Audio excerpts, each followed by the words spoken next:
Hello everyone. Today I'm going to talk about the poem I Like to See It Let the Mouse by Emily Dickinson. My name is Dara from S3C6IB.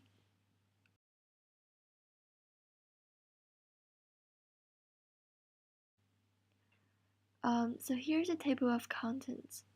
I'm going to do a specific introduction, reading the original poem aloud, and converting it to the project form.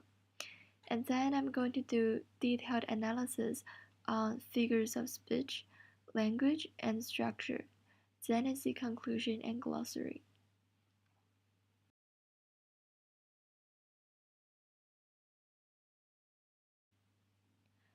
First, I'm going to introduce this poem. The title of this poem is I Like to See It Let the Mouse, and the author is apparently Emily Dickinson. She wrote this poem in 1862, and the genre of it is American modernism. Like a lot of lyric poem, it has 4 stanzas. However, in total there are 17 lines because in one stanza there are 5 lines. And the meter is duple meter. The tone is very humorous and light-hearted.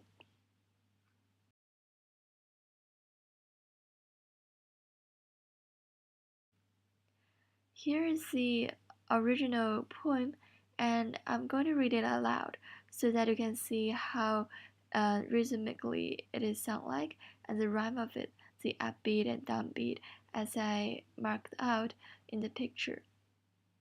So here's the poem.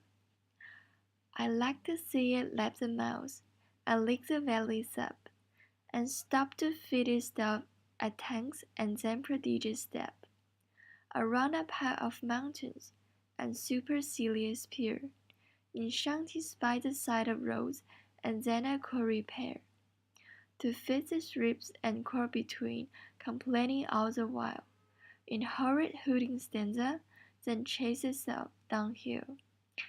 And they like Bonerges, then punctual as a star, stop, docile and omnipotent, at its own stable door. This brief riddle-like poem, in it, Dickinson describes the progress of a strange creature, which astute readers discover is a train or a river winding its way through a hilly landscape. The speaker admires the train's speed and power as it goes through the valleys, stops for fuel, and then steps around some mountains. Then the animal-like train passes by human dwellings, and, though it observes them, doesn't stop to say hello. Instead, it goes on ahead, charging loudly as it passes through a tunnel and steams downhill. Finally, the train, compared in the end to a powerful horse, stops right on time on the situation. It's stable in the end. As you can see, the mood is very light-hearted. Unlike some of the other poems that Emily talk about life, death, and religious situations, in here maybe she's just taking a trip downhill and looking at the various sceneries in the countryside, feeling really happy. And the flowing structure of this poem clearly demonstrates how she was feeling during that period of time.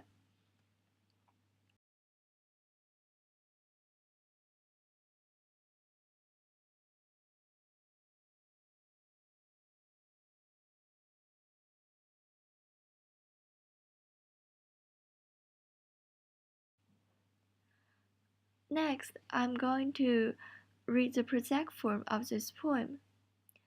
I like to see it lapping the mouse, licking the valleys up, stopping to feed itself at tanks, and then stopping prodigiously.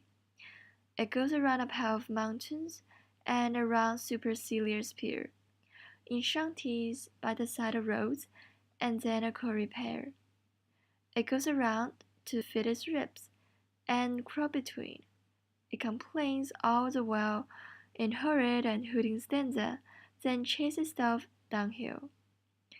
It will neighbor like Bonerges, then punctual as a star. It stops, indocile and omnipotent, as its own stable doer.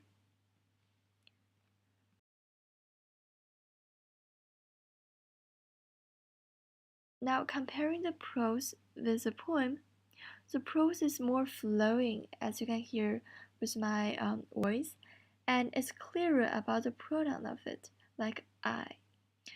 However, in the poem, it's more rhythmical. Like I mentioned, it's a duple-meter poem, and it leaves space for imagination for the speaker. Like the speaker can imagine how the train is going downhill and how excited that the poet is feeling when she was maybe on the train or watching that train going downhill.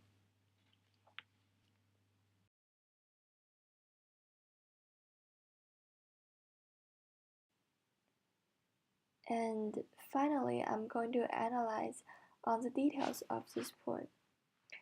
As you can see on the top line of this page, in red I'm going to analyze the figures of speech, and the blue one is the language, and the yellow one is structure.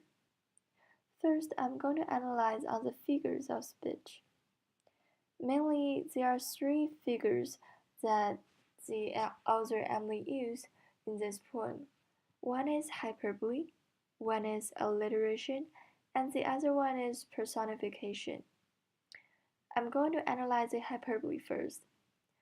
It appears in the first sentence of the first stanza. I like to see it lap the mouse. Here, the writer is using lap the mouse, very hyperbolize the train, because obviously the train cannot overlapping the mouse because it's an artificial made train, so it cannot make like that big leap. However, in the poem, in the poetic will of imagination, the train can actually lapping the mouse, and I think that is very innovative because that encourages readers and the poet as well to make imaginations towards things that cannot happen in the real world. And also, Emily uses alliteration in the second stanza, like I run a pair of mountains, and supercilious pair, and then a quarry pair. And the use of A, the letter A in alliteration, shows how Emily is making a standardized poem, but also maintaining the effect of a large sentences combining together. I think alliteration is very effective towards the sound of this poem because the readers actually read about it. They can feel how excited the poet is inside her heart. And third, Emily uses personification in the third stanza. To fit his rib and quarrel between. Apparently, the train cannot quarrel between and complaining all the while, but using personification, it actually can. And the use of making the train as if it is human shows that Emily understands how a poem is going on, because if she cannot use that imagination again to create images or vivid images about how the train or the river is going, she cannot create a picture in the reader's mind. And by creating that picture in reader's mind, she is conveying her emotions, the image, and also the higher idea of the poem effectively. Next, I'm going to analyze the language. Emily uses first-person pronoun, symbol, and rhyme as language features in this poem. First, I think I really like the fact that she used first-person pronoun, because if she is using like he, she, or it, or even you as a pronoun to express this poem, she cannot convey her inner feelings, her inner happiness directly. But using I, the first person pronoun, she can directly say how she was feeling really excited when she see the train lapping down the mouse. And also, the symbol in the second stanza, the supercilious peer, can have different levels of interpretation. Literally, it can just be Emily Dickinson sitting on the train down the hill, or the river was a bird seeing the train going downhill and really excited as his peer. However, if we try to analyze it deeper, it have a higher interpretation that Emily Dickinson is both in her emotion and out of her emotion. So the supercilious peer here is how she was using her dual identities to judge her emotions and her ability to use language to convey how her emotion is going on. And the kind of self realism is very unique in her style of writing because in that time period, people is simply expressing, not judging their expression.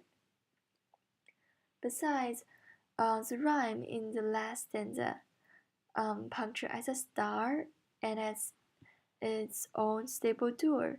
The R sound as the rhyme is very effective because it makes a stopping point of this poem.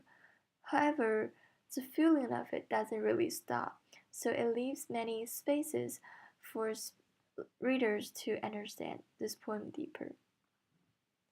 And finally, the structure. As you can see, there are many dashes in this poem, like in the first stanza, Elixir is up, dash, and stop to feed itself at tanks, dash, and then dash, prodigious step. The use of dashes actually replaces many punctuations like comma or columns. And I think it's very creative because by using dashes, Emily can express her emotions continuously rather than a stop, and then a stop, so that the readers can feel how flowing the poem really is. And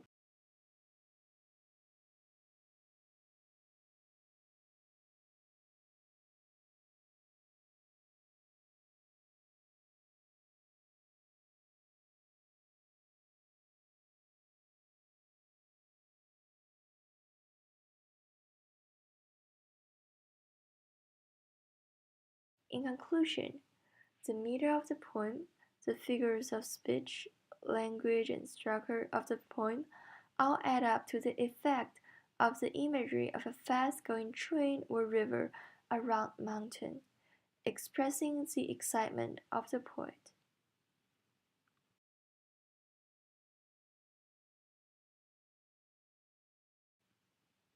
Here is the glossary, and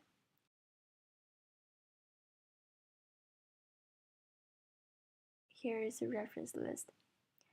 Thank you very much for listening.